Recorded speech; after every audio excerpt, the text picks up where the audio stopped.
8 years ago, my parents cut me off and said I'd never make it without them. Today, at my brother's wedding, my dad raised his glass and sneered. Still renting, huh? I just smiled, slid the keys across the table, and said, actually, this venue belongs to me. I, 32M, just revealed the truth about my success to my family after 8 years of silence. The champagne flutes clinked around me, but I barely heard them. I was too focused on the look spreading across my father's face as he stared down at the keys I'd just placed in front of him. Heavy brass, attached to a leather fob stamped with the venue's logo. His mouth had gone slack, and for once in my life, he had absolutely nothing to say. Let me back up. 8 years ago, I walked out of my parents' house with nothing but a duffel bag and the clothes on my back.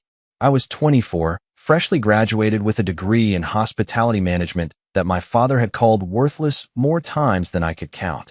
He wanted me to join his accounting firm, to follow in his footsteps like my older brother had done without question. When I refused, when I told him I wanted to build something of my own in the events industry, he lost it. The ultimatum came fast and brutal. Either I abandoned my foolish dreams and joined the family business, or I was out. No financial support, no safety net, no family backing. My mother stood behind him the entire time, silent but complicit, occasionally nodding along to his pronouncements about my immaturity and unrealistic expectations. My brother sat at the kitchen table, barely looking up from his phone, probably relieved the spotlight wasn't on him for once. I chose the door. My father's parting words still echo sometimes. He told me I'd be back within 6 months, broke and humiliated, begging for his help. He said I didn't understand how the real world worked, that my generation expected everything handed to them, that I'd never make it without the family name and connections. My mother added that I was breaking her heart, that I was selfish and ungrateful after everything they'd provided. I didn't come back in 6 months. I didn't come back at all. The first year was brutal in ways I hadn't anticipated. I crashed on friends' couches, worked 3 jobs simultaneously, and ate ramen more nights than I care to remember. I was a server at a mid-range restaurant during dinner shifts, helped with events set up for a catering company on weekends, and did overnight inventory at a hotel. I barely slept. My body ached constantly, but I was free, and I was learning. More importantly, I was watching.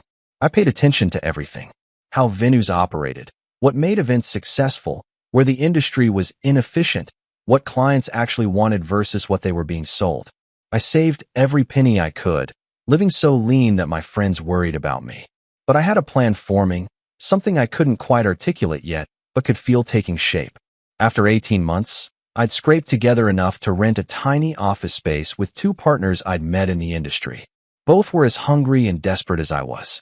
We started an event planning company that focused on what larger companies ignored: small to medium-sized events with personalized service at accessible price points. Weddings for normal people, not just the wealthy. Corporate events for startups, not just established firms. We worked insane hours, took jobs others wouldn't touch, and built our reputation one event at a time. The company grew faster than we'd dared hope. Turns out there was a massive market for quality event planning that didn't require a trust fund. Within 3 years, we'd expanded from planning to also providing full-service coordination, vendor management, and even venue consulting. We were profitable, sustainable, and getting noticed. By year 5, we made our first major move. A historic building in the city had been sitting vacant for 2 years after a previous owner's bankruptcy. It was beautiful, but needed significant renovation. Most investors saw a money pit. I saw the venue I'd been dreaming about since my first event planning job. My partners and I leveraged everything we had, brought in some additional investors, and bought it. The renovation took 8 months and nearly broke us. We lived at the site, doing much of the work ourselves to save money, hiring specialists only when absolutely necessary. But when we opened, it was perfect. High ceilings, original architectural details, modern amenities, flexible spaces that could transform for any event type. We priced it competitively and focused on service quality. Within a year, we were booked solid 6 months in advance. During all of this, my family and I had virtually no contact. My brother reached out once, about 2 years in, with a brief text asking if I was still alive. I responded that I was fine. He never followed up. I heard things occasionally through mutual acquaintances. My parents told people I was struggling, working odd jobs, that they'd tried to help, but I was too stubborn. The narrative they constructed painted me as a cautionary tale about youthful arrogance. I didn't correct anyone. I had nothing to prove, and honestly, I was too busy building something real to worry about their version of events. Then, 3 months ago, my brother got engaged. His fiancée, from what I gathered, came from a wealthy family that moved in the same social circles as my parents. The wedding was going to be a major event, the kind my parents could show off at. I assumed I wouldn't be invited, and I was fine with that. The invitation arrived 6 weeks before the wedding. Just a formal card in the mail, my name printed in elegant script, no personal note. I stared at it for a long time, trying to decode the gesture. Was this an olive branch? A courtesy invitation they assumed I'd decline? A way for them to claim they tried? I almost didn't go.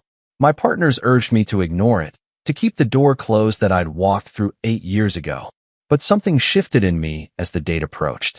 Not a desire for reconciliation, exactly. More like curiosity about who I'd be when I walked back into that room. The scared 24-year-old who left, or the person I'd become since. I RSVP'd yes for one. The wedding venue my brother chose was upscale, but ultimately generic. One of those hotel ballrooms that tries to manufacture elegance through sheer expense. I knew the place. We'd actually consulted for them 2 years back on improving their event flow. They'd ignored most of our suggestions.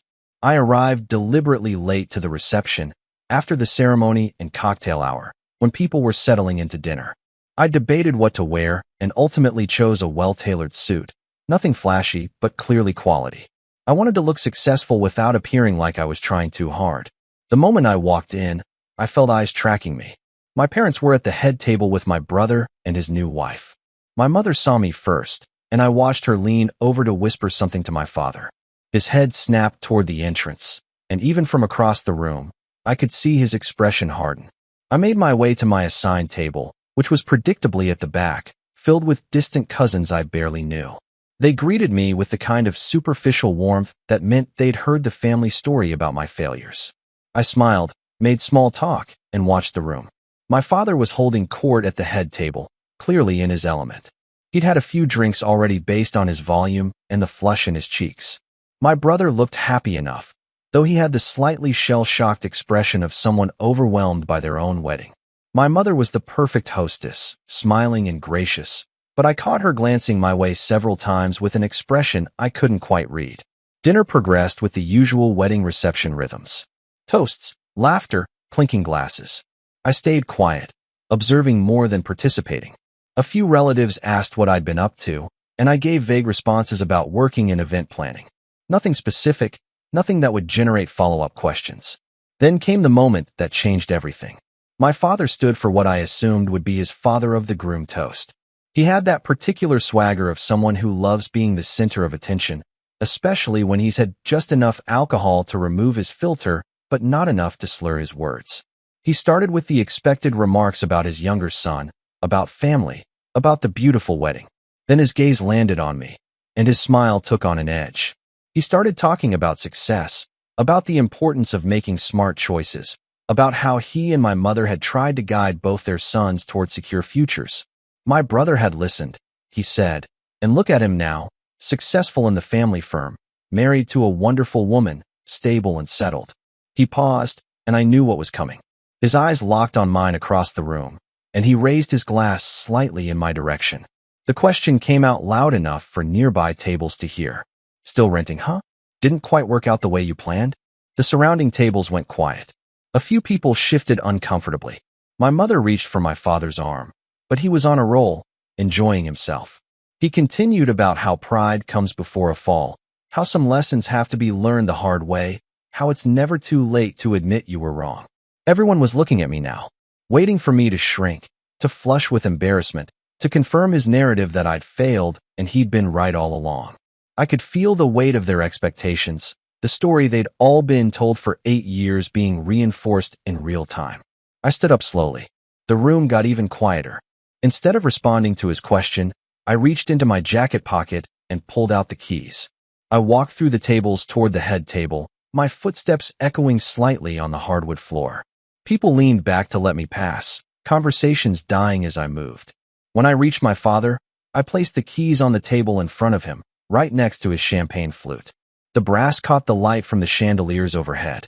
I kept my voice level and clear, loud enough for the surrounding tables to hear, but not shouting.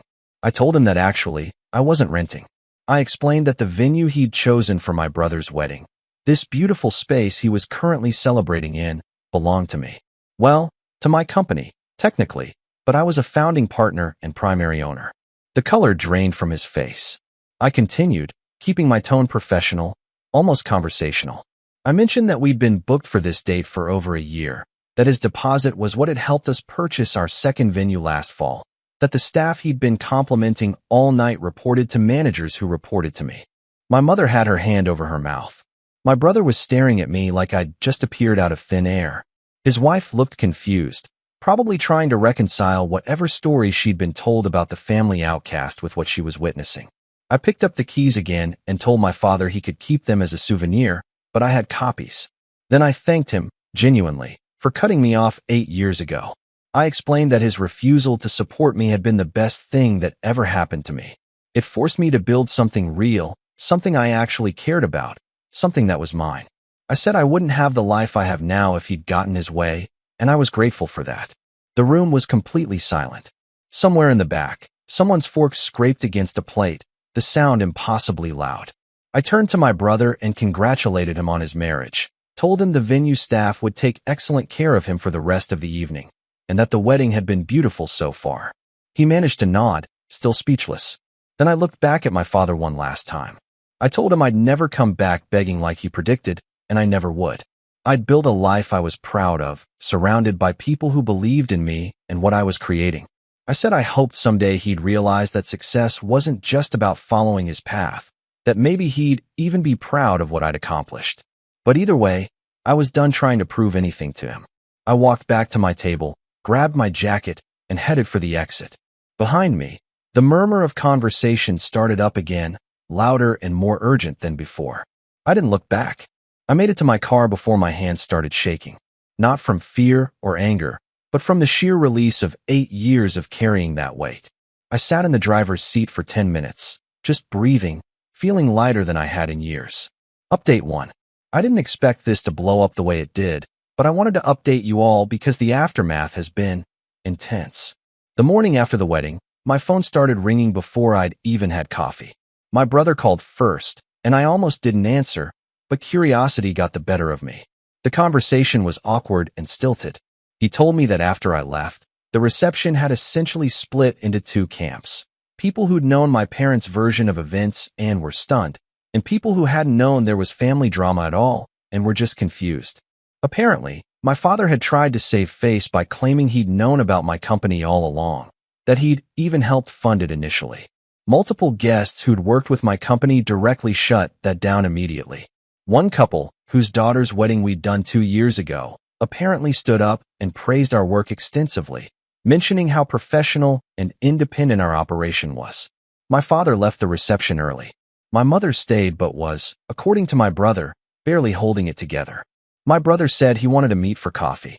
He claimed he hadn't known the extent of how successful I'd become, that my parents had always implied I was scraping by and too proud to admit failure.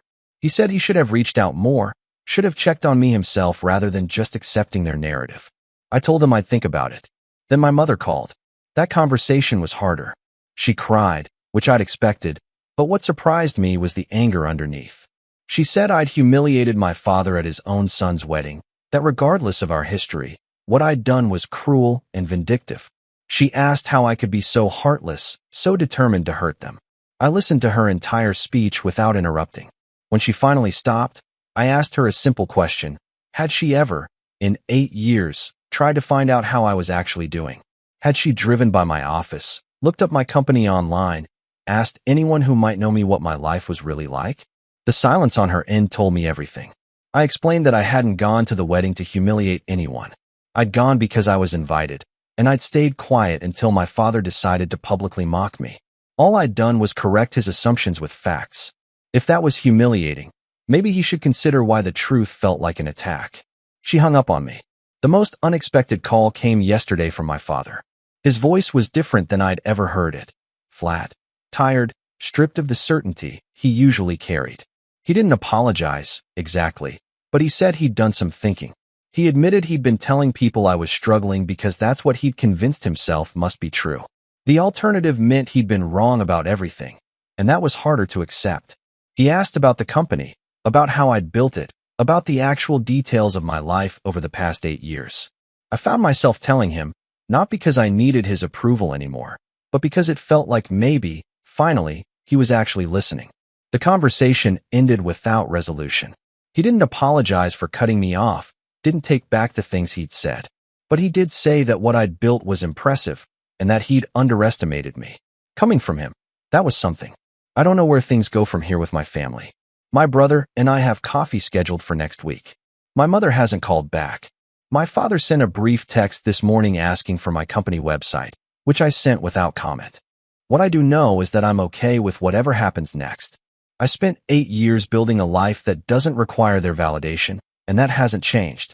If they want to be part of it, they can try. But the power dynamic has shifted permanently, and we all know it.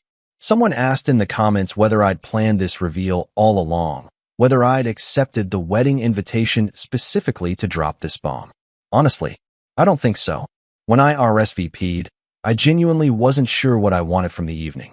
Maybe closure, maybe just to prove to myself that I could walk back into that room without falling apart.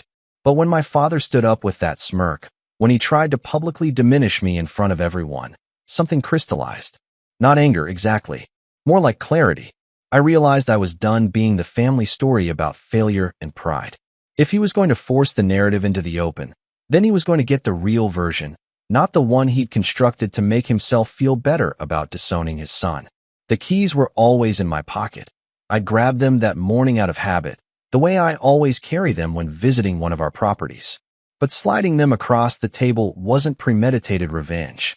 It was just the cleanest, clearest way to communicate a simple truth. You were wrong about me, and I don't need you to admit it anymore. Update 2. It's been 3 weeks since the wedding, and I figured I owed you all a final update since so many of you have been following this journey with me. The coffee with my brother actually happened, and it was better than I expected. He was more genuine than I'd given him credit for. He admitted that he'd always taken the easy path, following my father's plan because it was simpler than fighting. He said he'd envied my courage to walk away, but had been too comfortable to follow. He'd accepted my parents' version of events because it was easier than confronting them or seeking me out himself. We're not suddenly best friends, but we're talking. He wants to build something real between us, and I'm willing to try. His wife, apparently, thought what I did at the wedding was badass, which made me laugh. She's been pushing him to establish more independence from my father anyway. My mother and I had lunch last week. She actually apologized, for not reaching out over the years. She admitted she'd been scared of my father's reaction if she maintained contact with me, which was both sad and clarifying. She's still navigating that relationship, but at least she's being honest about it now. I don't know if we'll ever be close again, but we're not hostile anymore, and that's something. My father is the complicated one. We've had 2 more conversations, both initiated by him. He still hasn't fully apologized for cutting me off, but he's asked detailed questions about my business, about my life, about my plans. Last week, he mentioned that he was proud of what I'd built, that it took more courage and skill than he'd given me credit for. He said it differently than the path he'd have chosen, but that didn't make it wrong. It's not the sweeping apology some of you wanted from me, and honestly, I wanted it too. But I'm learning that my father may never be capable of that kind of vulnerability. What he's offering, acknowledgement, respect, genuine interest, might be the best version of reconciliation he can manage. I'm still deciding if that's enough for me. The business continues to thrive. We're opening our 3rd venue in 6 months, and we're in talks about a 4th. The publicity from the wedding drama, ironically, has been incredible for us. We've had a spike in bookings from people who heard the story and wanted to work with a company with that kind of origin story. Several people have asked if I regret how things went down at the wedding, if I'd do anything differently. The honest answer is no.